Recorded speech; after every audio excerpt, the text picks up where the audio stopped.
Noi abbiamo proprio l'intenzione, e ne ho già discusso con i bambini che sono stati subito pronti sull'argomento, adesso di organizzarci per bene, di farci il nostro schema, di riuscire a portare avanti tutte le cose che piacevano a noi e a lei, insomma, di scrivergli un diario, di farle capire che portiamo avanti tutto quello che è la nostra vita. Un diario dove raccontare alla mamma le loro giornate per sentirsi sempre vicini a lei, anche se Elisa non sarà fisicamente più al fianco dei suoi bambini e di Fabio.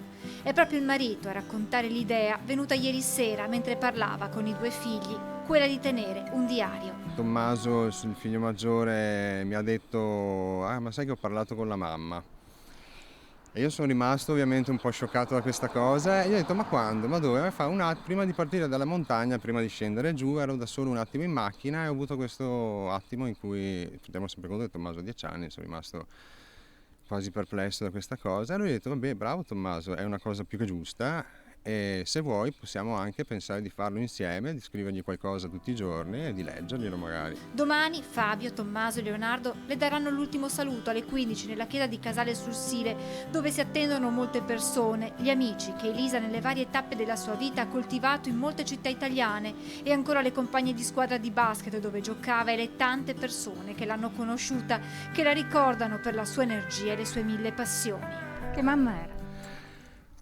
Molto attenta, nel senso aveva particolare interesse che i bambini avessero un'educazione completa. A Fabio ora il compito di portare avanti quel progetto che aveva costruito con Elisa per i loro bambini. Volevamo effettivamente passargli tutto quello che era possibile e tutte quelle che potevano essere le cose che avevamo imparato, tutto in modo da prepararli a una vita felice, insomma, e sono sicuro che l'avranno.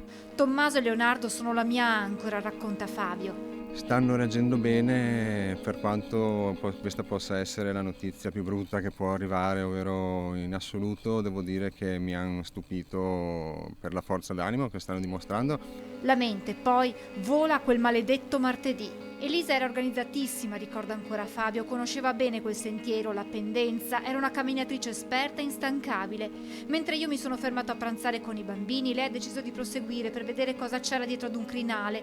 Quando non l'ho vista tornare, continua il marito, ho detto ai bambini di stare fermi ad aspettare e sono andato a cercarla. Lei purtroppo aveva perso la strada, era andata fuori percorso e a un certo punto raggiungerla mi sembrava, no, mi è sembrato, è stato impossibile. Io sono stato in contatto in telefono con lei fino a un certo punto, quando però c'è stato un momento in cui il telefono ha squillato libero e a quel punto sì, allora mi sono molto allarmato. Quello che è accaduto dopo è stato un susseguirsi di eventi, l'allarme al soccorso alpino, le ricerche, fino alla drammatica scoperta del corpo senza vita di Elisa. 2 ore dopo hanno fatto la tragica scoperta, insomma, e niente, sono venuti a comunicarcelo.